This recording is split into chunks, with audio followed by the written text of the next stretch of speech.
Mithraism and its influence on early Christianity. I hope you guys enjoy this show. Reza Jorjani's done a lot of research, and he's delved into everything from the Persian Mithras to Roman Mithraism and all the Mithraism as it influenced Christianity with Zoroastrianism. A variety of different divine entities apart from Jesus Christ may have had serious influence on Christianity as it developed throughout history and possibly even at its root. Stay tuned. I have a sickness here. Type A influenza is what I've been diagnosed with. So as a good host, I'm trying to bring you guys material and non-stop material. If you guys like this show and you like what I'm doing, please hit that subscribe button. Don't forget to like this video. Comment down below what you learned from this show. And if you have any criticisms, put those down in the comments too. I look forward to hearing from you guys, and thanks a lot for supporting what we do here at Myth Vision.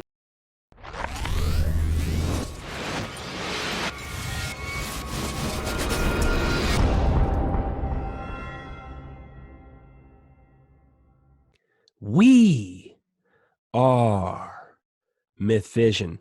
Welcome back, ladies and gentlemen. Your host, Derek Lambert, Myth Vision Podcast. Today, I have a very important show I want to bring to you. We have not discussed this topic yet. You are going to want to stay tuned all the way to the end. It's going to be full of information you've probably never heard of and a guest that you've probably never heard of. And if you have, make sure you chatter his name down in the comments section. Show some love. Hit that like button. Reza Jorjani, how are you, my friend? I'm good. It's a pleasure to be with you, Derek. You too. Thank you for coming and joining me on the show. You and me kind of sparked off a good conversation, and I said, man, we're going to have like more than one show with you on this program. Oh, yeah. Well, I used to teach comparative religion, so I'm sure there's a lot of material that we could cover in subsequent programs as well. Yeah, you've definitely got a wealth of knowledge. I remember seeing you on David Whitehead's show, and I said, wow, this guy's full of information. In fact, I didn't know much about Mithraism at all.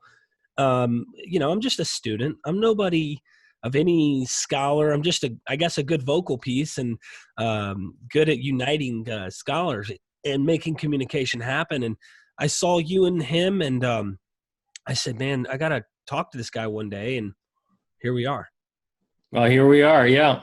Yes, are you involved in the martial arts? Do you know David through martial arts? Or I don't, but I was in jiu-jitsu growing up, and I'd done other things as well. My father's actually Green Beret in the Special Forces, so he retired recently. So, well, I don't know how you're going to take this, but you definitely look the type.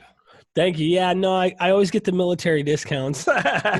So it is what it is. It's okay. I was raised this way. Back in the classical world, you would have belonged to one of the Mithraic brotherhoods. Really? Yeah. Well, hey, you got to tell us something about them, because I still have very little knowledge today when we look at Christianity, or we look at, Catholicism, or even Buddhism or Muslim faith, Islam. We understand a little bit about what it is and what it means. And it seems like Mithraism, almost like you would look at like Zoroastrianism, people don't know what that is. What is Mithraism, Mithra? What is the belief? Can you give us a general outline of what that is, and then we can go from there and its influence into Christianity? Sure. So the first thing that a Christian would probably want to know about Mithraism is that, like Christianity, which, as we're going to see, was deeply influenced by it, Mithraism is a savior religion that is structured around a teleological conception of time and history. In other words, there is an apocalypse at the end of history, and Mithra is a kind of savior figure. And he's also both the god of light and of love. So right away there you have a deep structural, I was about to say parallel, but really what it is a prototype for Christianity. So, in Iran, and in the ancient period, there was a religion known as Zoroastrianism. And Zoroastrianism became famous to Christians, beginning with Saint Augustine, because it was pointed out by Christian theologians, particularly in the Catholic Church, that Zoroastrianism did not face the problem of evil. In other words, if you have an all-knowing and an all-powerful God, doesn't that take free will away from humanity? And doesn't it make God responsible for all the evil in the world, right? And the Christian theologians, particularly St. Augustine, beginning with him and onward, noted that Zoroastrianism, the religion of ancient Iran, did not face this problem because you have two co-equal deities. The good God, the God of light, the God of wisdom, the Lord of wisdom, is neither omnipotent nor omniscient. He is a force of creation and evolution and a progressive mentality, a progressive spirit that you can align yourself with through your free choice. But he's not all powerful. And so therefore, the evil of the world is safely attributable to a counter deity, Ahriman, a lord of deceit and darkness. And you have this dualism on a metaphysical level and on a moral level that's a lot clearer than the dualism that we wound up taking shape in Christianity, largely under Zoroastrian influence. So in this context of the Zoroastrian worldview, there was a myth that the two gods, the good God and the evil God, divided dominion over this earth through the course of several successive epochs. So they came to an agreement with one another that each of them will be the Lord of this world for a certain epoch, for a certain world age. And the mediating figure which closes the contract between these two deities is Mithra. Mithra was the god of oaths and contracts. People would swear by Mithra whenever they entered into a contract with one another. And Mithra basically seals the deal between Ahura Mazda, the good god, and Ahriman, the evil deity, with respect to what periods they're going to rule this world for until the end of time, until the apocalypse. And at the apocalypse, in some ancient Iranian myths, Mithra is seen as the savior who manifests in this world in order to preside over the last judgment, in order to offer people a final choice between the forces of good and evil.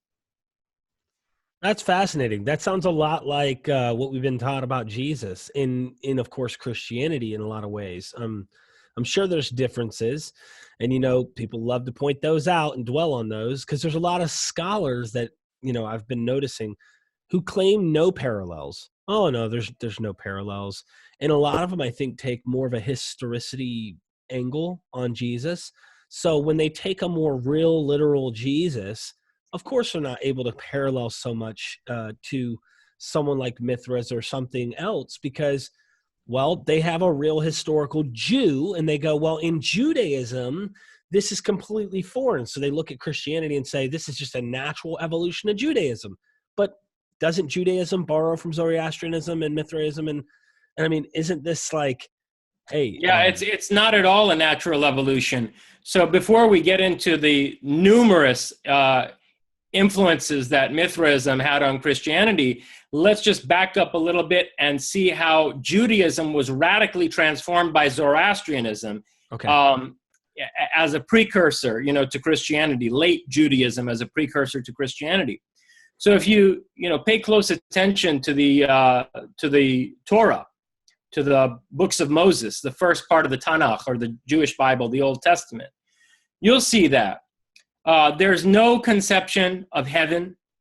The afterlife is described as an underworld of shades, very similar to the Hades idea of the Greeks. They have this underworld called Sheol, which is the realm of shades, the realm of the dead. And there's no distinction necessarily between the lot of a righteous person and that of a sinner. You also don't have this apocalyptic conception of history in early Judaism. There's no sense that the world is unfolding through a successive series of ages that will culminate in some revolutionary turn of events, some apocalypse after which we will live in some kind of post-human condition. That is not authentic to Judaism, to early Judaism. You also don't have the savior figure. The figure of the Moshiach, the coming Savior, does not emerge in Judaism until after the Babylonian exile comes to an end, until after Cyrus the Great, the founder of the Persian Empire, the founding father of Iran, you could say, liberates the Jews from Babylon. So it's only after that that you see the idea of heaven and hell emerge in Judaism. Only after that do you see a savior figure become part of Jewish theology. And only after that do you have a notion of teleological history, a goal-directed, purposeful progression of history towards an apocalypse.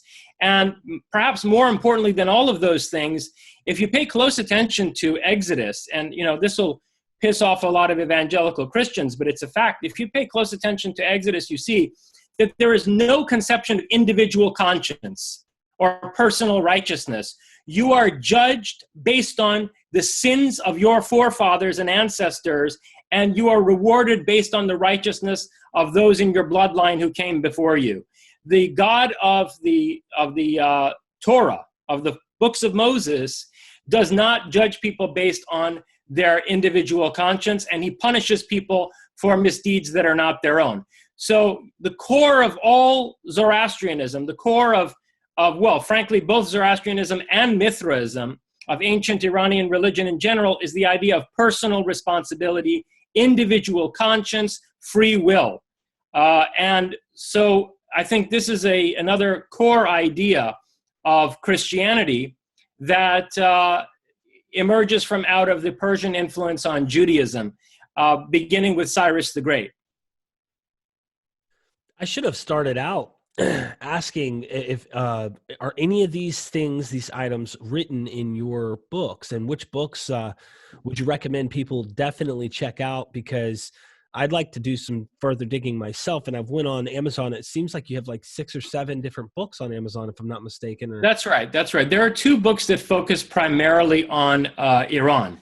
And one of them, the one that's most relevant to this discussion, is Iranian Leviathan, which is subtitled A Monumental History of Mithra's Abode, where I'm arguing that Mithraism is the red thread through all of Iranian history, all the way even through the Islamic conquest and into quote-unquote Islamic mysticism. So in this book, Iranian Leviathan, I go on at length about the creation of Judaism as we know it. And I argue that Judaism, as opposed to ancient Israelite religion, Judaism is an Iranian creation. The kind of Judaism that then develops into Christianity is already a creation of the Achaemenid priestly and royal elite, beginning about 530s, 550s to 530s AD. BC. About 500 years before Christ, the Achaemenid royal and priestly elite, the Magi, 3 of whom wind up at the birth of Jesus, the Magi, together with the royal family of the Achaemenids, basically reshape Judaism radically at the same time as they integrate the Babylonian Jews into the administrative and economic structure of the Persian Empire. So there's a full treatment of that subject in this book. Gotta get it. Definitely get the book. Go down in the description. Make sure you guys get his material. And do you have, is any of this stuff ebook too? Yeah, I think almost all of my books are available in an ebook, Kindle format, and Iranian Leviathan definitely is. Awesome. Okay. Make sure you guys check that out. I'm definitely going to do that and show him some love so we can have him back on the show. So Jason, this notion, and I don't want to get lost in the apocalypse, but it fascinates me right now. It's something I definitely want to look into, because there are what are called preterists, and this is a theological movement, of course, within Christendom, and there are what called full preterists. Now, anyone who watches my show knows, Derek, that's such a minor. Why do you bring them up all the time? Guys, this was my deconstruction from Christianity, so I kind of bring up what's relevant to me. I was looking at the New Testament, and over, I would find these places which gave these time statements that the end was supposed to happen like soon. I mean, the resurrection from the dead, the apocalypse, the whole 9. And the way that we as full preterists defended Jesus is we said, well, it did happen. it didn't happen the way that everybody was thinking it was supposed to happen. There was no earth-consuming fire. It was the temple. The resurrection from the dead was most likely spiritual, even though there's some that literally believe like all the saints were physically resurrected and somehow gathered into the sky. They're more fundamentalist than anyone I know. We took more of a spiritual approach to try and get around that. And in everything we did, we tried to say, well, he said it was supposed to happen soon. We believe it did happen soon. So we try to find a way around it. This apocalypse, this end of time, end of history notion, it shouldn't be interpreted that way, right? Wouldn't you correctly say that it would be like, this is supposed to be the actual end, or? Yes, that's right. And it's an entirely Iranian idea. This idea does not appear in any culture, anywhere in world history before it appears in the teachings of Zarathustra, at least about 600 BC in Iran. And it's the idea of, as you put it, a world-consuming fire. It's called Fareshgard in Persian, which means, Persian is related to the European languages. There's a language family called Indo-European, or the Aryan languages. And so Persian is not at all related to Arabic grammatically or to any of the Semitic languages like Hebrew. Persian is like a European language. And so Fareshgard, you can hear the word fresh in it, Freshgard. It means the freshening of the world, the refreshening of the world. An alchemical fire that consumes the whole earth and transmutes it into a perfected form, namely the kingdom of God. That is a Zoroastrian idea that is from at least 600 BC. And it's what you see Jesus quoting when he says, I've come to bring fire upon the earth, and so on and so forth, when he describes this conflagration at the end of history. Interesting, because this is what I've been going back on now that I've deconstructed. Is I'm like, hey, well, what if this whole thing's wrong? What if I'm wrong about some of this stuff, or what if I thought wrong? And I'm doing that with a lot of different things. And Mithraism, I've heard a lot of scholars try to push that down, and they try to equate this comparison between Mithraism and Christianity is equal to saying Jesus is Horus, and then they throw everything under the bus, say it's all zeitgeist, and you're trying to do the zeitgeist movie thing. Do you want to take us down the path of how Mithraism, not only you showed that it influenced Judaism, but how it goes from Judaism and it influences Christianity, and in what ways? So, Zoroastrianism really, you could say, influenced Judaism more, although, and this is going to get it just for a moment a little bit complicated, but I refer people to my book. Although the main ideas that you see in late Judaism have their prototype in Zoroastrianism, I make a fairly rigorous argument in Iranian Leviathan that the people in the Persian imperial elite who transformed Judaism in that way were themselves Mithraists. Like, for example, Cyrus the Great, he has a Mithraic solar lotus engraved on his tomb, and he left instructions for Mithraic horse sacrifices to take place on a regular basis at his tomb. So there's evidence that Cyrus himself was a Mithraist, and you can also see evidence that Xerxes and subsequent Achaemenid monarchs were Mithraists. In any case, although some of these core ideas in late Judaism are Zoroastrian in origin, as Judaism transitions into Christianity, you're dealing with a period in Iranian history where Mithraism became dominant. It became the de facto state religion. In the Achaemenid Empire, in the First Persian Empire, Zoroastrianism wasn't the official state religion, but it was kind of the de facto religion of Iran. Whereas by the time of Jesus, we're in the Parthian period in Iran. The Parthian dynasty were an offshoot of these northern Iranian barbarians who were a lot like Vikings. And they came down and took over the legacy of the Persian Empire, resuscitated Iran after hundreds of years of Greek colonization. And these Parthians were Mithraists, okay?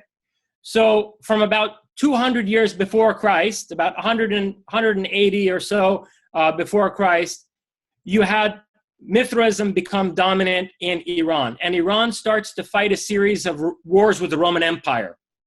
And these wars are not only taking place on the battlefield, they're also taking place in the psychological realm. It's a psychological war as much as it's a military confrontation. And in particular, the Iranians had a black ops navy in the Mediterranean known as the Silesian Pirates. These are the first people to fly the skull and the crossbones in history. And I'll come in a moment to what that symbol means and how it's relevant to Christianity, because the crossbones are the cross, are what becomes the cross in Christianity.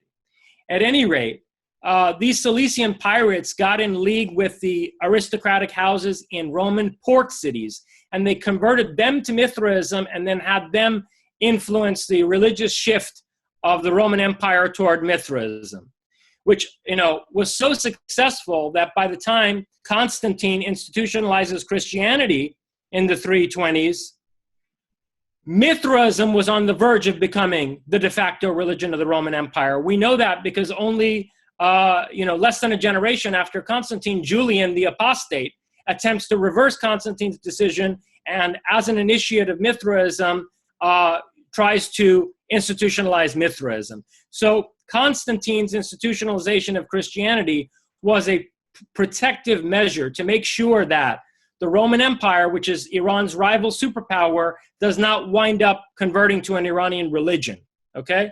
All right, but so to back up, you have this whole military and cultural context where Mithraism is attempting to conquer the Roman Empire at the time of Christ. And when you look at some of the key rituals and symbols of Christianity, particularly in the Roman Catholic Church, you see what a deep impact Mithraism had on Christianity, beginning with the birth of Christ, beginning with Christmas. The evidence, historical evidence that we have, to the extent that we have any, that would, give us an indication of when Jesus was born, suggests sometime in the spring. But the date of December 21st through 24th, 20th through 24th, was the winter solstice celebration in Mithraism. So Mithra is born of a virgin mother on the winter solstice. Okay, he's the god of light, and his birth is the birth of the light at the winter solstice. The color scheme associated with Christmas and the Christmas tree are also Mithraic in origin. The red, white, and green color scheme, or rather the white, red, and green color scheme, comes from the colors of the three castes in Mithraism. The priestly or royal caste, white, the warrior caste, which is red, and the farmers or agriculturalists, which are green. Wow. Represented by the green color. And you see this color scheme on the flags of all the countries that were once Mithraic, that were once within the sphere of Iranian civilization. Iran, Tajikistan, the Kurds in Iraq and Syria, Bulgaria also. And I think that even the Italian color scheme of red, white, and green is a legacy of the dominance of Mithraism in the Roman Empire. Mithra was also worshipped in the form of an evergreen tree. The Iranians represented truth as a sarv or cypress, a form of evergreen most prevalent throughout Iran. And they would take an evergreen tree together with its roots and offer gifts to the tree. And so the evergreen tree is also another symbol of Mithraism. Amanita muscaria mushrooms, which are red and white in their pattern, grow around evergreen trees. And the Amanita muscaria mushroom was used to spike wine that was part of a communion ceremony celebrated by Mithraists. So the Mithraists, before Christians, had a communion celebration where they drank wine spiked with amanita mushrooms to induce kind of, transcendental state, in some cases out-of-body experience. And in those communion ceremonies, they ate wafers, circular wafers of bread inscribed by a cross. Okay, so this is centuries before Christianity. Oh, no. Now, let me tell you what the cross stands for. So I had mentioned the skull and the crossbones, the flag of the Silesian Pirates, who were a Black Ops Navy of Iran, working in the Mediterranean to spread Mithra Ism into the port cities of the Roman Empire.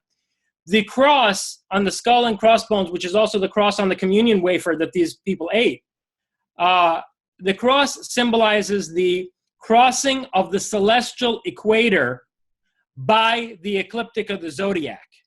So, in astrology, you have the equator of the Earth extended out into the star globe. And then at an angle to that, it's crossed by the zodiac, by the circle of the zodiacal constellations. And it forms an X like this, separated by 23 degrees. And the reason that there's a skull over it in the Jolly Roger is because this astrological realm, governed by the planets and the zodiac, is a realm of death. It's a realm of time and death. And so that skull represents Kronos, to put it in Greek terminology, or Saturn in Roman terminology, the god of time and death. And Mithra is supposed to stand outside of the star globe and shift the entire sphere of the heavens, changing one astrological age into another. Okay? So in those images of Mithra slaying the bull, which you saw in all of the Mithraic temples of the Roman Empire, the Mithraims, there's an image of a Mithra slaying a bull. And that symbolizes the death of the age of Taurus and the rise of the age of Aries, the age of the warrior. Okay? So it's a symbol of Mithra turning the entire star globe in order to shift the astrological age from Taurus into Aries. And the deeper metaphysical and ethical significance of that is that it's an overcoming of fate, because, of course, throughout the classical world, the stars and planets were seen as the governors of fate. And so Mithra, identifying with Mithra, who stands outside the star globe and can shift the entire heavens, is an emblem of the human will to self-determination and being able to break out of stellar fate and become the master of your own destiny. This is fascinating. I never thought about it like that. In fact, I didn't know this much about all this stuff. The skull and crossbones, the whole nine. That's really interesting stuff. And I wonder, being that they utilize that on water as well, we see Jesus, of course, come on the scene making fishers of men. There's just kind of sea stuff going on a lot. And it's funny because... Now get this. Yeah, okay? yeah. The Vesica Pisces. The Vesica Pisces symbol, right? You're familiar, the Christian fish, quote unquote? Yeah. Okay, so if this bull slaying is a symbol of the transition between the age of Taurus and the age of Aries, it's not going to be relevant anymore to the time of Christ. Mithraism was an astrological religion. At the time of Christ, you're making a transition into the astrological age of Pisces. And so the Mithraists would have needed a new symbol. And so I suggest, an Iranian Leviathan, that these two circles that intersect each other, where their intersection forms the Vesica, right, which can be stylized as a fish, it is a symbol of Mithra, because the two spheres are Ahura Mazda and Ahriman, the good and the evil deity, and Mithra is the mediator, the intersection between the two of them. And it's also a fish symbol, which is appropriate to the coming astrological age of Pisces. So I think that, this was a symbol that the Mithraists were adopting when the Taurus into Aries symbology had become no longer relevant. And it was adopted from there into Christianity. I also think that when Jesus, long before he's crucified, says things like, anyone who wants to follow me has to abandon their mother and their father, and they have to bear their cross as I do, is not referring to the cross that people were executed on. He's referring to the the cross of the celestial equator and the ecliptic of the zodiac. He's talking about bearing time and death in the way that he does. It's an initiatic phrase. I could also see why I guess you'd call it a modern doctrine being created during an age like this, because as you pointed out, the circles that go together and you have the mediator in the middle, I could see a doctrine called the Trinity arising out of some type of symbol like that and foreign to any previous age. I mean, not saying there wasn't probably dualistic concepts of Yahweh, okay, where there's a Yahweh and there's a Yahweh, but I've never noticed a Yahweh, Yahweh, and a Yahweh. And notice there's Trinity now. Wouldn't you agree that they've got this probably from somewhere like that? Or absolutely the case. Look, to have a Trinitarian theology, you first need a dualistic theology, which was Zoroastrianism. And Mithraism is the Trinitarian response to Zoroastrian dualism. And then that just, is adopted lock, stock, and barrel by Christians. I love this.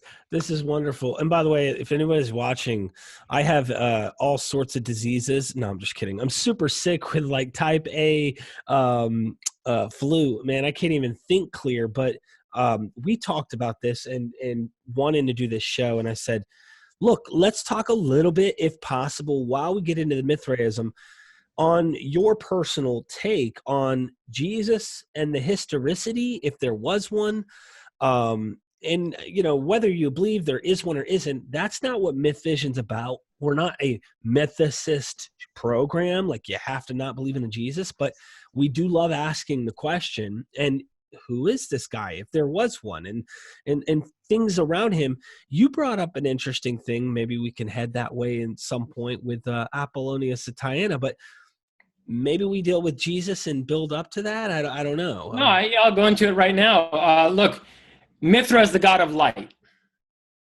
Apollonius it comes from the root Apollo, which was a solar deity, also, right? And Apollo and Mithra were often analogized with one another. You know how the Greeks and the Romans had a lot of religious syncretism. They would analogize their gods with one another. Like, for example, they saw the Egyptian Thoth as Hermes. Or, Aphrodite became Venus, so these gods were analogized. And often Mithra was analogized with Apollo. So Apollonius by itself is a kind of Mithraic name, okay? And this Apollonius of Tyana figure, who Philostratus writes about, has the same birth date as Jesus. He is a teacher from Syria. Tyana is a place in Syria. He was sometimes referred to simply as the Tyanian. And he will go around to different parts of the Roman world and preach a mystical religion in the language of the local community and in terms of symbols that they would understand. And one of the places where he went was Judea. Okay? He went to Roman Palestine. And he taught there allegedly in Hebrew and Aramaic, okay? And using symbols and myths that would have been familiar to the Jews in order to present his esoteric doctrine. And guess what? He winds up being condemned to crucifixion as a result of this, okay? So his birth date matches Jesus. The content of his teaching on a lot of points overlaps with the esoteric doctrine of Christianity. And then he winds up being condemned to crucifixion after performing a whole bunch of miracles in Roman Palestine, which include resurrecting somebody from the dead. Does he actually get crucified? Now, I know he lived during the same time as crucifixion. And he escapes. Now, what's interesting is what happens after he escapes crucifixion, because there are Eastern legends that are believed by many Muslims about how Jesus escaped death on the cross and went through Persia and wound up in northern India, where he settled down in Kashmir, and where to this day some claim that his tomb is in Kashmir. And this is the story that Philostratus tells us about Apollonius of Tyana, that he goes through the Persian Empire, he deals with the Magi for a while, has debates with them in their fire temples, and ultimately settles down in northern India and lives to a ripe old age and is buried there. Now, the interesting thing about Apollonius of Tyana is that he was a widely revered figure in the Roman Empire in the late 1st and the 2nd century in particular AD. There were statues of this guy all over the place. And yet we have very little historical evidence for Jesus outside of the Bible. There's quite a bit of evidence for Apollonius of Tyana, but there's not a lot of evidence for Jesus. The evidence for Apollonius of Tyana, though, is more prominent in the 2nd century AD. And if I'm not mistaken, Julia Domna, the wife of Empress Septimius Severus, who was a Syrian woman herself, had Philostratus commissioned to write the life of Apollonius of Tyana late in the 2nd century AD. Does this mean that Jesus was really Apollonius of Tyana, that his followers in Roman Palestine made a cult out of, the Jewish version of his teaching, that they transformed him into a kind of Jewish prophet? Is Apollonius being mistaken for Jesus Christ?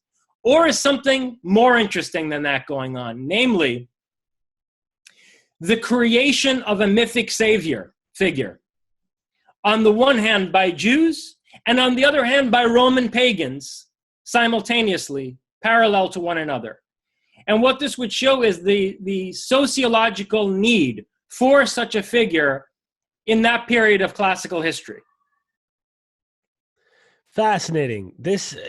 And that intrigues me, because I could see, if they parallel so well, how I could honestly see how over time they could adopt such a position or such a view if they once held to one that was very similar to it. If Apollonius became less and less favored, and for whatever reason the Jewish story became more favorable, because I think monotheism, if I'm not mistaken, became more of a prettier view over time to a lot of people. They kind of had this interest into the one God concept, if I'm not mistaken. They saw something good. I tell you what I think happened, and again, I discussed this at length in Iranian Leviathan. It's actually one of the most controversial parts of the book.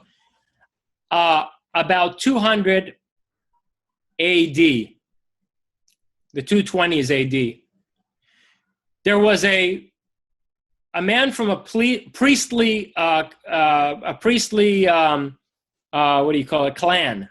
Okay, clan would be the right word. A man from a priestly clan in Iran, in Persia proper, Pars, the Pars province of Iran, which is why the Greeks refer to all of Iran as Persia, the capital district of the ancient Persian Empire.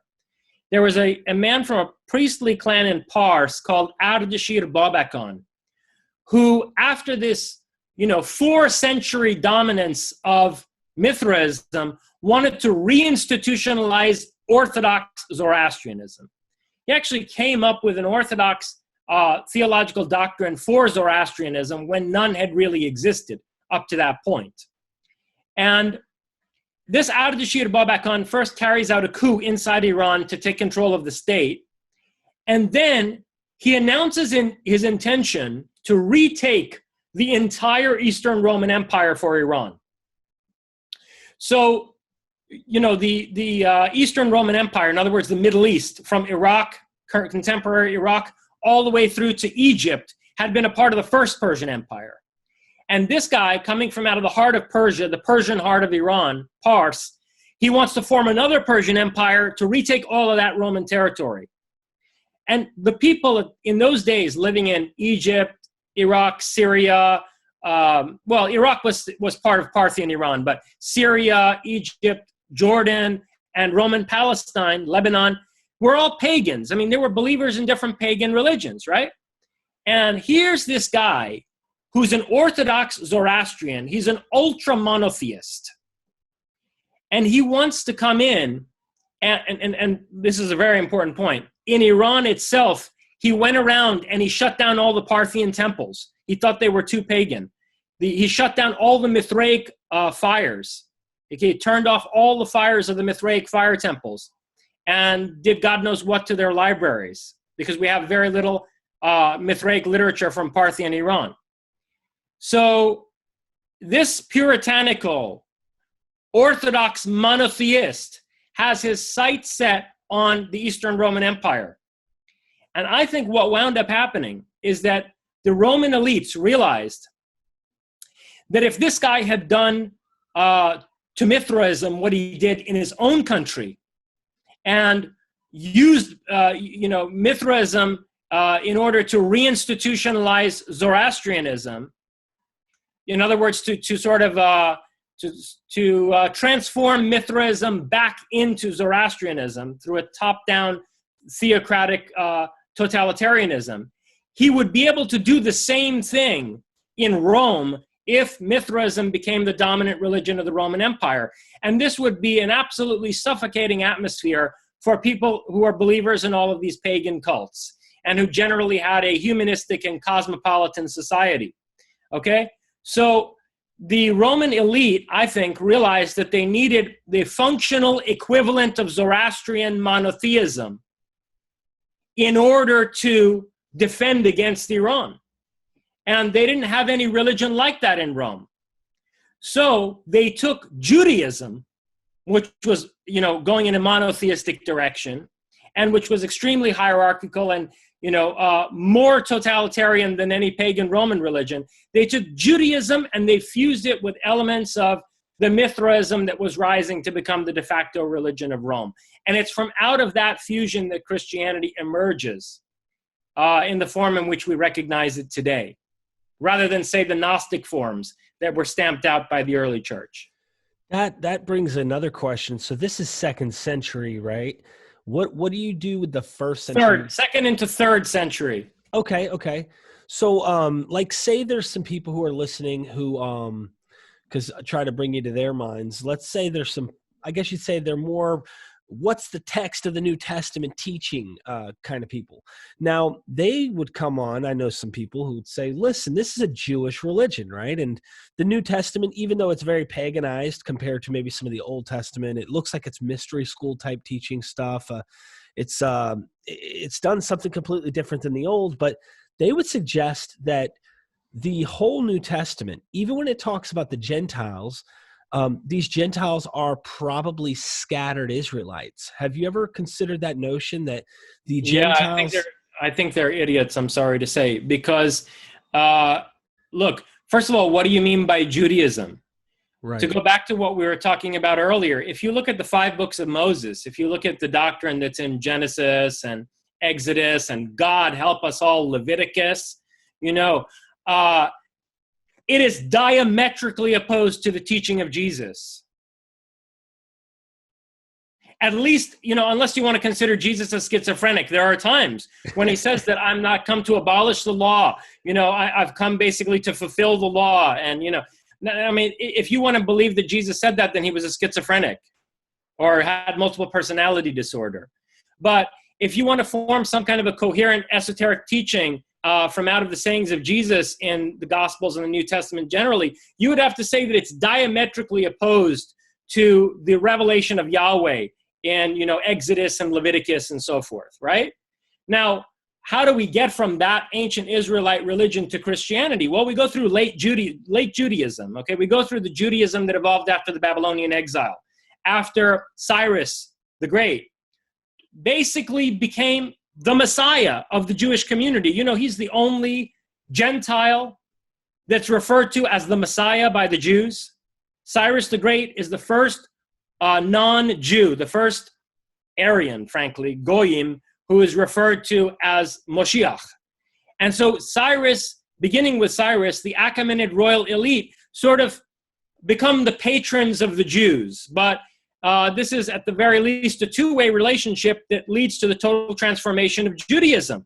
And so this late messianic, more humanistic, more cosmopolitan Judaism that, paves the way for Christianity is already not Jewish. It's already deeply influenced by Indo-European paganism. Let's put it that way, both Iranian and European, okay? And so I think people who try to interpret Jesus as a Jewish prophet, as just another Jewish prophet, are totally off the mark. I think the Gospel of John really tells you that. I mean, anyone who claims to be the bread, the life-giving bread, he claims a much higher status than anything you ever read anywhere within Tanakh. So, well, yeah. And in John, I mean, Jesus clearly says that Yahweh is Satan. If you ask me, I mean, when he says, your father was a liar from the beginning, he was a murderer and a liar from the beginning, when he's telling a bunch of Jews this, who are, condemning him for being an apostate. And he says, your father was a murderer and a liar from the beginning. First of all, he's using the kind of language that Zarathustra uses to refer to Ahriman, the great deceiver, and he's using it to refer to Yahweh. And this is totally consistent with the Gnostic Gospels. There are tens of Gnostic Gospels that were rejected when the New Testament was canonized by the Catholic Church, by the circle around Constantine. They rejected tens of Gospels. And the one canonical Gospel that really deeply overlaps with these rejected Gnostic Gospels like Thomas is John, the Gospel of John. Wow, man, that's pretty deep. I've heard that actually from a couple different scholars too that actually agree with that notion. And this kind of goes into Marcionism somewhat, Marcionite Christianity, which says, forget the Old Testament.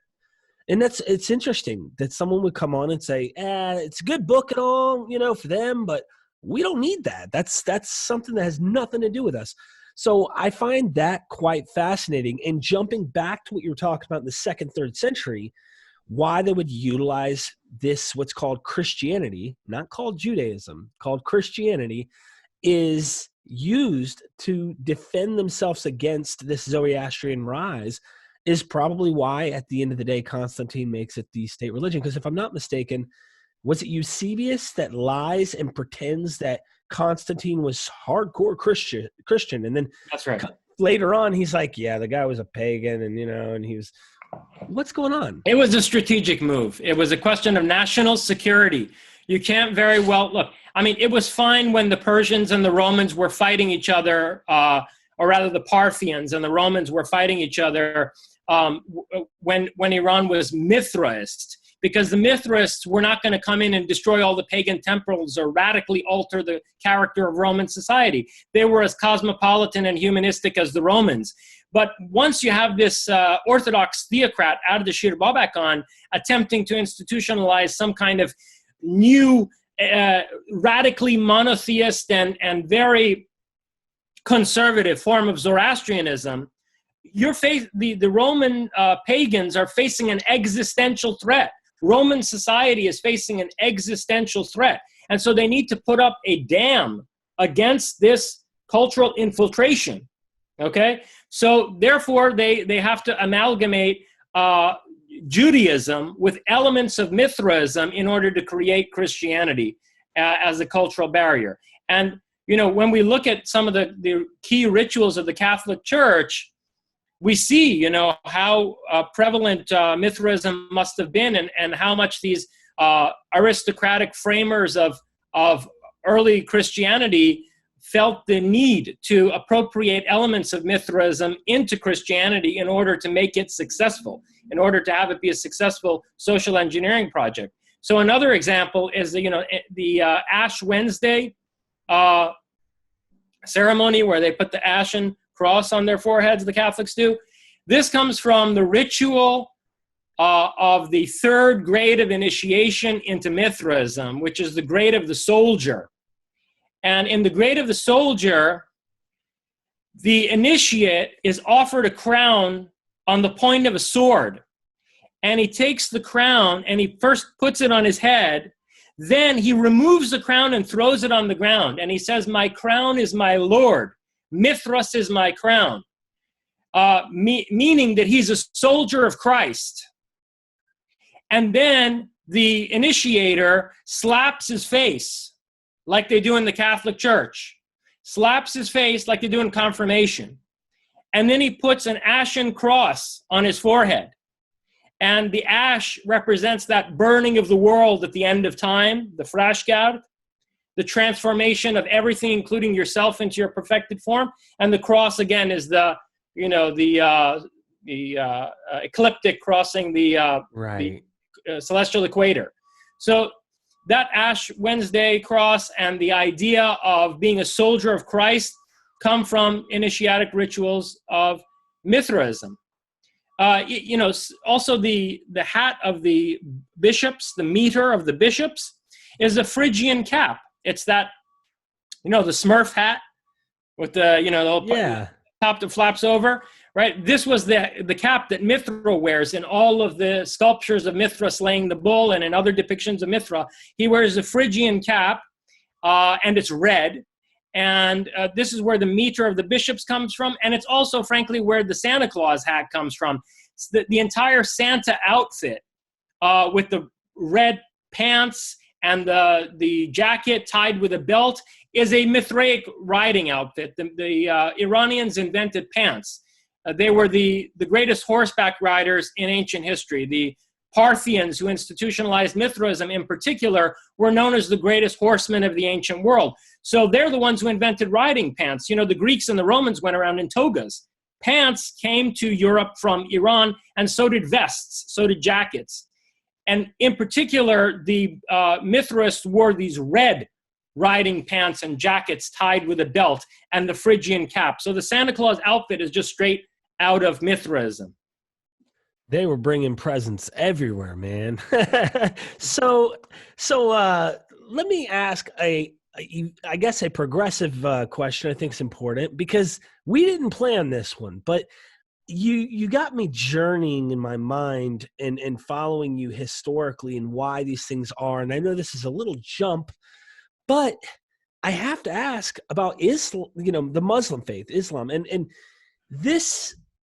There's a reason it comes on the scene. From what I was told, and I'm just going to give a very minimal, and then boom, I want you to take over. According to what I was told, is these were people who did not have a distinguishing religion that separated them from the other world. So they decided they were just going to, have a religion like the rest of these other great societies, et cetera, et cetera. However, I don't know how true that is. So what's going on with that faith, and does that evolve out of some of this stuff?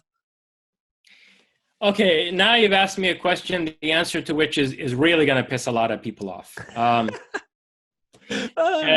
In this book, the most controversial thesis that I set forth has to do with the creation of Islam. And it's a very complex argument, but to put it in a nutshell, you remember this Orthodox theocrat out of the Shir Babakan who wants to institutionalize Zoroastrianism again in Iran, right? Well, to do this, he begins a program of inquisitorial doctrinal conformism that lasts for hundreds of years. The model for the Inquisition in the Roman Catholic Church comes from the Zoroastrianism of what's called the Sassanid period. Out of the Shir Babakan, he brought the Sassanid royal family to power. And their reign lasted from the 220s AD to 651, when the Arab Muslim armies invaded and conquered Iran. Okay? So during the Sassanid period, the Orthodox Zoroastrian clergy carried out an inquisitorial campaign against all of their religious rivals, against everyone who they considered a heretic. And this included Manichaeans. We can have a whole other show on that sometime, by the way. It'd be interesting. Manichaeism and Christianity, but that's a whole other discussion. Yeah. Manichaeans were targeted by him, by the leaders of this Inquisition, particularly a priest named Kartir. Manichaeans were targeted, Buddhists were targeted, and the Mithraists, above all, were targeted. People who believed in Ahura Mazda and Ahriman, like Zoroastrians do, but did not believe in them in the way that was being mandated by Ardashir Babakan in his Orthodox theology. People who believed, like, let's say, that Mithra is a mediating figure who can effect the transcendence of good and evil, who can take an initiate to a degree of consciousness that is beyond the dichotomy between the Lord of Light and the Lord of Darkness, right? So these kinds of people were targeted as arch heretics by the Sassanid Orthodoxy, by the Zoroastrian Orthodoxy in the Sasanian period. And to make a very long story short, eventually what happened was, after a group of these Mithraists staged a coup and took over the government for about 30 years, there was a brutal crackdown on them by the Zoroastrian Orthodoxy, and hundreds of thousands of people were killed. The number given is 100,000 against the background of the population of that time, which, scaled up to a percentage of today's population would be millions of people. Okay, so there was this brutal massacre. There were mass book burnings. Their scriptures were torched. Very similar to the persecution of the Gnostics in Alexandria by the early Catholic Church, or later the Inquisition against the Cathars in the south of France by the Catholic Church. The model for those kinds of persecutions is really what the Sassanid Zoroastrian Orthodoxy did to the Mithraists in Iran. And these Mithraists were occultists. They operated through secret societies. And remember, Mithraism was a quintessentially military religion. So they had knights sworn in the service of Mithras. So it's not as if after facing this kind of massacre, these Mithraists are just going to sit on their hands, right? I mean, you expect some kind of retaliation from them. Well, what I suggest in Iranian Leviathan is that the Mithraic secret societies retaliated by creating Islam. And they sent a military intelligence operative down to Arabia to brainwash this guy called Muhammad. He established a business relationship with Muhammad's wife, insinuated himself into Muhammad's circle, and then began to mind control Muhammad. And on orders from his handlers in Iran, he put the Quranic doctrine into the mind of Muhammad and used it to unify the Arabian tribes into a spearhead directed at the Sassanid state. And the point was not to create some world religion. The point was to temporarily unify the Arabian tribes, who were extremely fractious, fragmented, unify them through a monotheizing ideology that would suit the temperament of these tribal desert Arabs, so that they could come in as a kind of fifth column, as a kind of mercenary force, to shatter the Sassanid hold on power in Iran and bring the Parthian feudal families back into control and allow Mithraism to flourish in Iran again. But the thing got out of control, like a biological weapon that gets out of a laboratory, and all of a sudden you see, like what might be happening in Wuhan right now. Oh, gosh. All of a sudden, this biological weapon, which was designed for a certain purpose, gets out of control. And, or like a cancer that metastasizes, it winds up having an effect that you didn't anticipate. And what I suggest in Iranian Leviathan is that, Islam, this getting out from under the control of the Mithraic elite really happens in two phases. First of all, the Arabs wind up getting drunk on the power that they grasp as they invade Iran. They were supposed to basically do a hit job on the Sassanid state, and instead they became intoxicated with their power and attempted to control more of Iran than they were ever supposed to. But then, after their power is checked, and you have a renaissance of the arts and sciences in Iran, and you have, frankly, the zenith of all of Iranian civilization take place in the 900s, 1000s AD, what people call the golden age of Islam, has nothing to do with Islamic theology in a positive sense. 90% of those scientists of that period, like Omar Khayyam, Razi, Ibn Sina, Khwarazmi, these people are all Persians, okay? So it's a Persian renaissance taking place in the 800s, 900s, 1000s AD, in both the sciences and in the arts, with literature like, the Persian Book of Kings, the Shahnameh Ferdowsi being composed at that time. So the Arabs are gotten sort of back under control. The caliphate, the Arabian caliphate in Baghdad, is turned into a vassal of a Persian feudal house The Buyid house, based in northern Iran, turns the Arabian Caliphate into its vassal. So things kind of go back to program, back to the original Parthian program. And the people who were dominant in northern Iran during this Renaissance were descendants of these Parthian feudal families. But then what happens? Around 1150, middle of the 12th century, the Turks come in, followed by the Mongols. Around 1100 to 1200, you have two successive waves of barbarian invasion of Iran coming from out of Central Asia, from out of Western China, northwestern China. And these are the Turks and the Mongols, who are closely related. And these people are illiterate, half-savage barbarians with an incredibly bloodthirsty culture. And the elements of Islam that were tailored to suit the tribal Arabian mentality really appeal to these Turks and Mongols. And they adopt Islam sincerely and become evangelists for it. And these are the people who then form the Seljuk Caliphate and the Mongol Khanates in order to ultimately institutionalize Islam in what was the Persian Empire. So that's really how it gets out of control.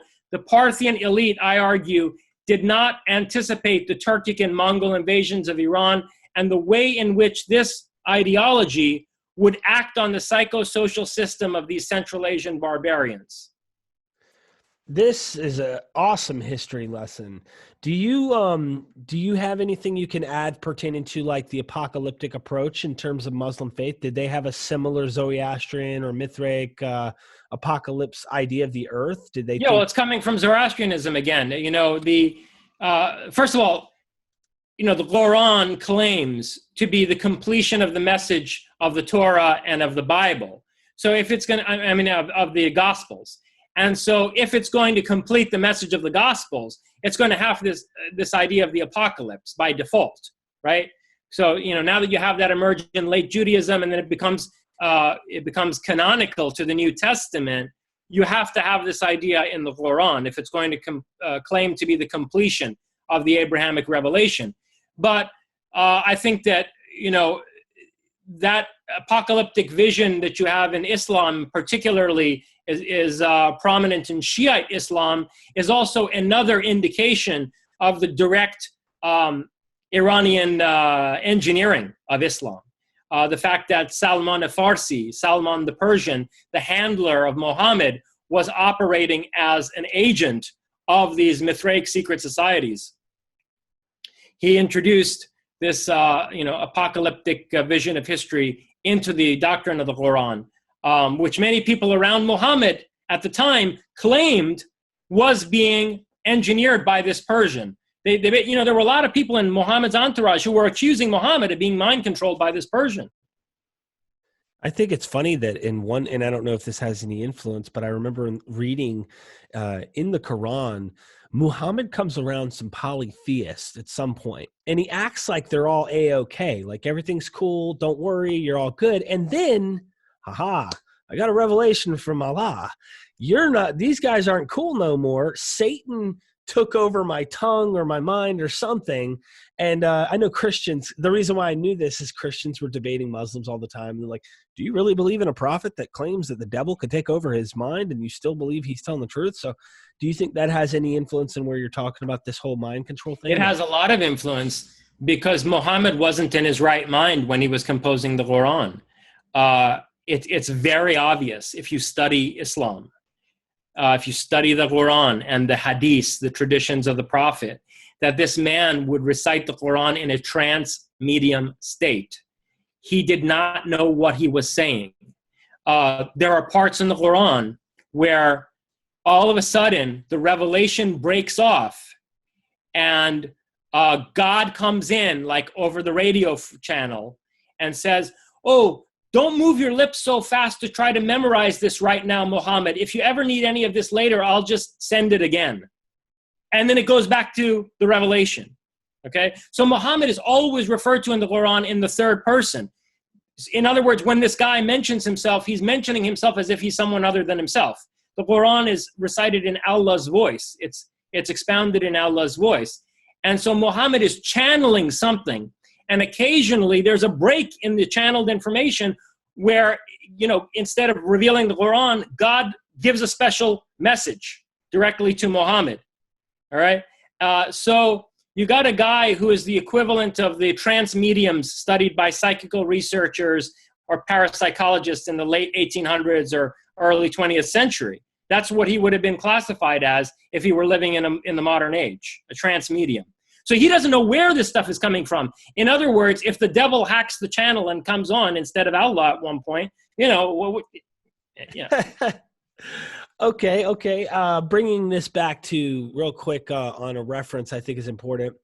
We talk about Paul being a liar, right? A lot of times on our channel, we discuss this idea that the church likes to pass over. Paul's constantly defending himself as saying, I am not a liar. I am not a liar. I'm not a liar. And why is he doing that other than being accused of being a liar, whoever this guy Paul is? And I wanted to ask you briefly on the Muslims, okay, or Islam, if you will, and maybe even Muhammad and their thoughts of Paul, because you said the Gospels. See, they agree with the Gospels other than the fact they don't believe Jesus was really crucified. They think Simon or Judas or someone else took his place. Right. Do they think Paul's a heretic? They don't like Paul, if I'm not mistaken. I'm sure that's the case because, and in point of fact, yes, many of them preach against Paul, but on a deeper intrinsic doctrinal level, that is going to be the case because if you look at, I had mentioned how the Gospel of John overlaps with the Gnostic Gospels very deeply. The other major point of overlap between the canonical New Testament and the Gnostic Gospels is Paul. Paul is very Gnostic. And so by comparison to the rest of the New Testament. And for that reason, he's going to be rejected by Muslims. Easy said. Awesome. So we've touched practically on Judaism, Christianity. Let me just briefly make a note on something. Please. About Paul, because I said that as if the meaning of it would be self-evident to your audience, but it might not be. It's because of the antinomian character of Paul's teaching. Paul is notorious in the New Testament for essentially taking the view that through faith in Christ, the law is abrogated. Okay? So there are Christians like the majority of evangelicals who try to reconcile Jesus' teaching with the Old Testament moral code. Whereas in Paul, you really get the sense that once you embody the Spirit of Christ, the law is dead to you. Agreed. Okay? And Orthodox Muslims would vociferously reject this because, of course, Sharia law, right, is the bedrock of Orthodox Islam, of all the Sunni schools of Islam. Now, in Shiite Islam, there is a minority esoteric view, which at one point was dominant when the Order of Assassins took over Iran in the 1100s, and they tried to push back against these Turks and fight the Mongols. When the Order of Assassins took over in Iran, they had a teaching very similar to the antinomian Pauline teaching, that at the apocalypse, the Sharia would be negated. And they believed that the apocalypse was now. The leaders of the Order of Assassins said that it was the end of the world, and so that everyone was released from adherence to the Sharia. So there was a kind of antinomian character to that form of Shiite Islam, to that mystical form of Shiite Islam, which the assassins preached, which is so antinomian that it's essentially anarchist. And that's the one point of convergence you have in Islamic theology with Paul, and with Gnostics that are even more antinomian than Paul. Sorry, I think that goes for Judaism, Jews as well as Muslims, because I always tell people, what makes one an Israelite based on the biblical narrative isn't just, are you a descendant of Abraham? I mean, yeah, that's obviously something to look for. But, if you use even one of Paul's own arguments, not all who are Israel are of Israel, that there's this idea that there's people within the tribes of Israel. To be an actual obedient servant, to be an actual Israelite, is to be obedient to Torah or be obedient to God's law, circumcision foremost. And Paul goes right to the heart of that and removes it. That to me is like saying, that's like saying today where I'm at. I mean, I was raised by a dad who's a Green Beret in the Special Forces. Okay. He was 7th group. I had a lot of pride growing up. Like, we were raised to have a lot of pride and freedom, and all that kind of stuff. And that's like someone who just comes on the scene out of nowhere with all the American heritage that I have and says, listen, screw the flag. Okay. Screw the Pledge of Allegiance. Listen, you don't need any of that. Screw all this stuff. Okay. Literally, put this Antifa mask on, okay, and join me in the rally in the streets. This is what a real American is. It's the spirit of America, freedom of thought and religion. Come join me. And I'm going to look at him sideways and go, honestly, like, you look a little bit like you're kind of an anarchist type Nazi, so to speak, man. And it's hard for me to see how that's freedom, and that's what America represents. So Paul seems to do something radical, kind of like that. And I'm not a political guy. I mean, this is in philosophy, we would say that's an analogy of form. It's an analogy in form, but you're dealing with very different content there because what this flag here, stands for versus the kind of Israelite culture that Paul was preaching against are diametrically opposed to one another. You can't find two more, and this is a problem with the evangelical Christians in this country. You cannot find two more diametrically opposed worldviews than the worldview of Leviticus and the worldview of the Constitution of the United States of America. And the founders knew this, by the way. I mean, the founders, not to depart too far from Mithraism, but I guarantee you the founders would have all been good Mithraists if they were back in the Roman Empire. And the founders of this country, they knew very well that the Constitution was not compatible with the Old Testament. And, even in terms of the New Testament, Thomas Jefferson took a pair of scissors to the Bible and he cut out only those things Jesus said that he liked that kind of sounded like Roman philosophy, and he glued them all together into the Jefferson Bible. That was all he thought was worth salvaging, even from the New Testament, let alone the Old Testament. And the only one of the founders who had the balls to say that all this stuff publicly was Thomas Paine, who, in The Rights of Man and the Age of Reason, goes on at length about how the constitutional principles of the United States are not compatible with the Bible. And the rest of them all got furious at him for saying that, but they all believed it privately themselves. It's one of the reasons why Benjamin Franklin, knew that he could never run for president, because he could never pay lip service to Christianity the way that some of his colleagues had. At any rate, so your analogy is a good formal analogy, but in terms of the content, it's very different. Yeah, because I mean, this to me being like patriotic has no significance in terms of religious value or something that's even more sacred and deeper. I mean, you're talking on a whole nother level. When we talk about something on the sacred level of beliefs like that, to me, that's deeper in my opinion as well. But I really was educated by a ton of stuff that you brought to the table, and I know our audience has. Is there anything that you think you maybe want to brush up on before we end up getting close to closing out here? Well, just since you mentioned the United States and, the flag and so forth, it might be worth dwelling for a minute or two on some of the Mithraic symbolism in the United States. Please do. Please do. Yeah. So, the red and the white stripes in our flag are, again, a reference to the colors in the Amanita muscaria mushroom and the two most important colors in Mithraism, the red and the white. And the blue field with the stars in it is an alchemical symbol as well for, that celestial sphere that Mithra rules over, his ability to overcome the Lord of time and fate. The Statue of Liberty is a combination of symbols from two different Mithraic grades of initiation. In the second grade of initiation in Mithraism, believe it or not, the initiate had to become a transvestite. He was dressed up as a woman, and they put a crescent diadem in his hair. And in the grade of Heliodromos, or the solar charioteer, the symbols were the torch and the oil lamp. And the Statue of Liberty used to actually have an oil lamp torch.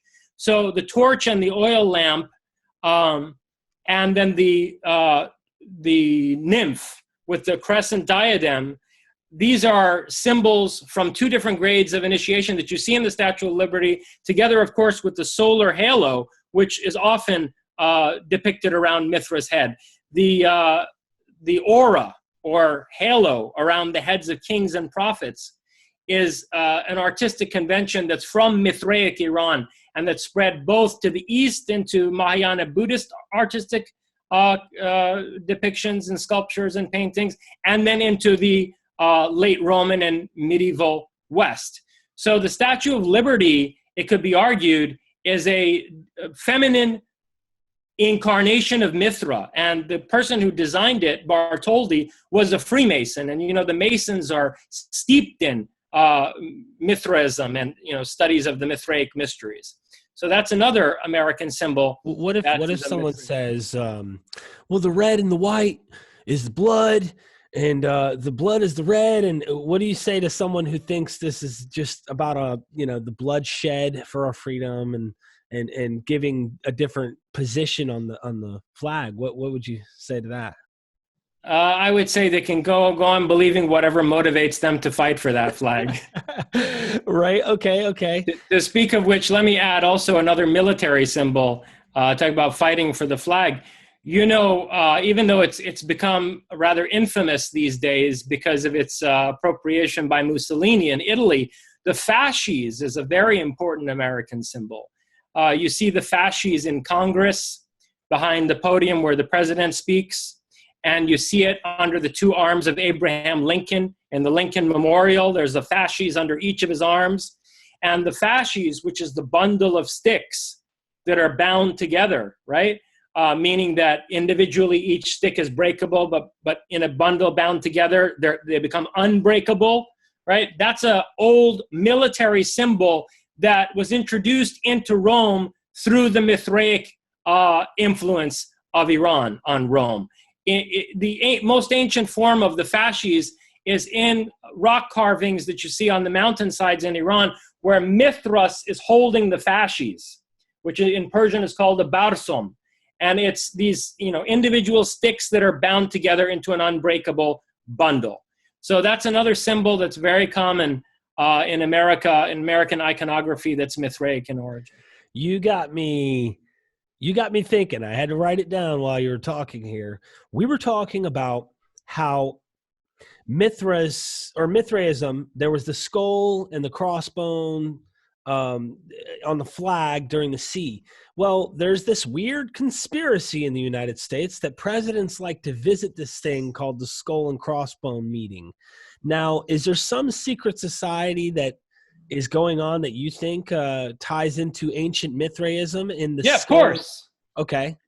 Do you have any comment? Skull and Bones, one can't join Skull and Bones unless one goes to Yale. It is it's a fraternity at Yale specifically. But there are other similar fraternities at other prominent universities. Skull and Bones is a feeder secret society for the Masons, which is at Yale specifically. And yes, they use the skull and the crossbones as their symbol. They also carry out rituals that have their origin in Mithraism. So in the first grade of initiation in Mithraism, the initiate, the raven is the first grade of initiation. The raven initiate is put into a coffin. And they do this in Skull and Bones, where, they put the initiate into the coffin and he has to confess all his, various, adventures up to that point in his life. So he's also, I think they strip him naked before they put him in the coffin. This was also the case in the initiation for the Grade of the Raven, the first ceremony that you undergo as an initiate of Mithraism. So yes, that's it. Now the question is, do these rites, rituals, symbols have any deeper metaphysical and psychological significance anymore, or are they the trappings of a corrupt crime syndicate? Is this initiatic apparatus being used to facilitate what is effectively at this point a criminal syndicate? That's a question. It's an open question I leave you with. I mean, when we see people like George H.W. Bush rise to the level of being a 33rd degree Freemason, I think you really have to ask yourself, how much is left of the Mithraic spirit in these kinds of institutions?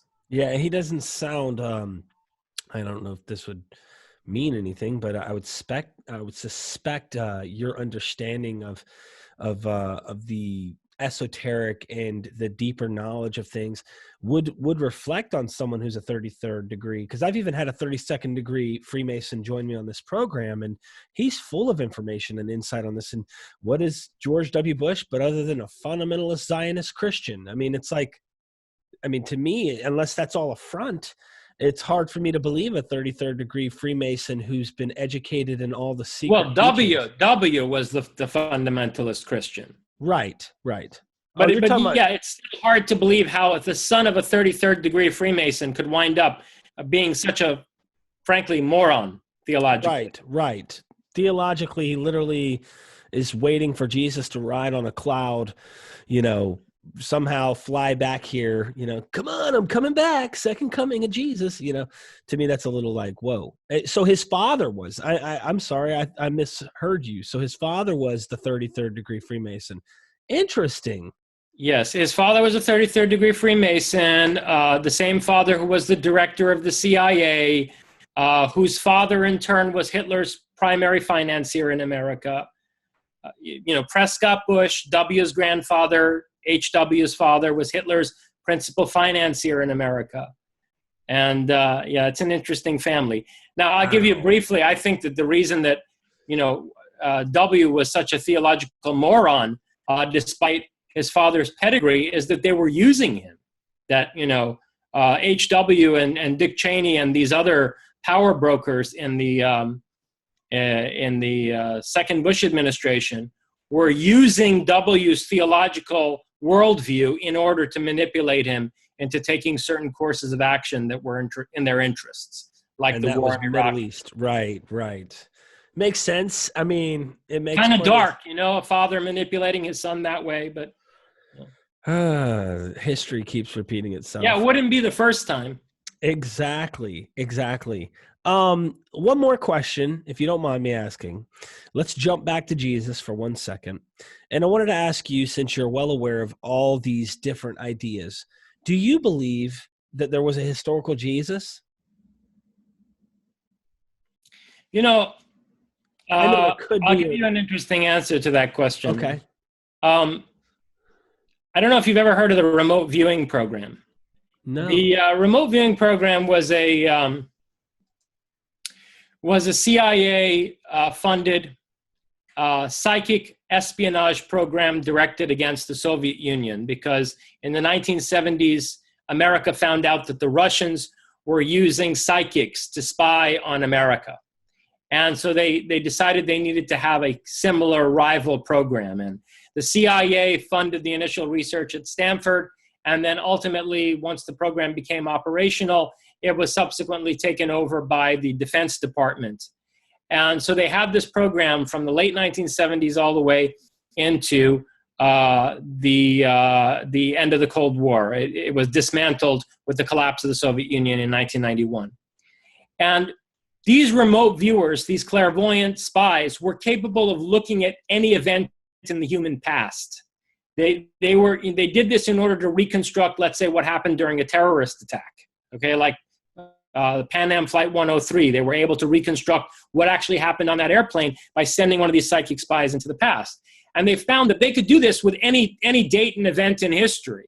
Okay, Matter of fact, they found this accidentally because they would send people to spy on a site in the Soviet Union. And instead of seeing that, secret Soviet lab in the present, the guy would see that piece of Soviet countryside 80 years into the past because something more interesting had happened there at that time, some big fire or whatever. Their psyche was drawn like by a magnet to that place at the most interesting period in its history. And so they found they could look at events in the past, and this could be a great tool for archaeology and for history to try to reconstruct history by tasking different remote viewers to look at the same historical event independently of one another and see whether the data they come up with aligns. And so I've often thought, why not do this with Jesus and find out once and for all whether this Jesus character really existed, or at least in any recognizable form, whether there was a man, Jesus of Nazareth, or whether we're dealing with a misinterpretation of Apollonius of Tyana or what, right? But here's the problem. What the remote viewers also found is that when you're dealing with clairvoyance and other forms of extrasensory perception, your belief system, your mental fixations, your psychological projections can really easily get mixed up with the data and garble it, okay? It can introduce noise into the data. And the problem with somebody like Jesus is there's so much myth built around this person. There are so many psychological projections on a social level, on a planetary level around this person. And they're all conflicting in various ways, conflicting mythologies they're each striving with one another to define who this figure was, that I don't think you'd get any good data out of that. Even if you used psychic, competent clairvoyants that were screened by the CIA and the DOD, and who can give you really accurate information to reconstruct a terrorist attack, they're not going to be able to tell us even whether there was a historical Jesus, because there are so many mythic structures projected from out of the collective unconscious onto this figure at this point that they're going to start getting that kind of noise inside the signal of the data that they produce.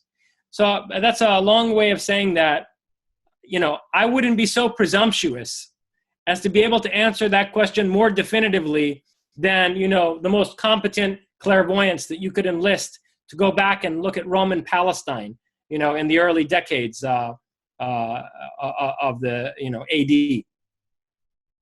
Fascinating response. I don't know what my take is on the whole clairvoyance stuff. I honestly am very skeptical. I would need to see some stuff. Do you have any references of something I should look into to see? Yeah, absolutely. A good book to look at is Lynn Buchanan's Seventh Sense, The Seventh Sense. Lynn Buchanan was a trainer for the other remote viewers in the CIA DOD program. And I've met him in person, very down-to-earth guy. And he's written this book, The Seventh Sense, that overviews the program and talks about some of the very, fascinating missions that they carried out to reconstruct terrorist attacks, track hostages. They were able to track American hostages that were taken by Hezbollah in Lebanon days into the future, track their movements days into the future to try to organize rescue operations for these hostages. Wow. Thank you so much, Jason. We've got to do some more shows. We'll put together some more content that we can do for sure. I think your information's gold, man. I really enjoyed this so much. Is there a website? Is there ways people can contact, or is there ways people can help you? Sure. JasonRezaJorjani.com is my website. It's a good portal to everything else because I have links to YouTube and Facebook and whatever there on the top tab in my website, and links to my books. Also, there's a books tab which will take you to my Amazon author page. So JasonRezaJorjani.com is the place for them to go. Excellent. So make sure you guys go down in the description. The website's going to be there. You guys can contact and go and figure out ways to support what he's doing, especially by getting the book. Now you've got me. I've got to check out the book you've written here. This was really interesting. I really, really appreciate this because a lot of what I've heard in terms of history, we've built churches over the temples of Mithraism. And why did Christianity, you got to ask yourself, why did Christianity actually stomp out? Why did it become the predominant? It makes no sense if one is not really looking at all this other elements, not just looking at the Bible. You got to look more than just the 66 books that were, depending on your canon. You got to look more at history and things surrounding it, why things end up the way they are. I really do appreciate you joining me.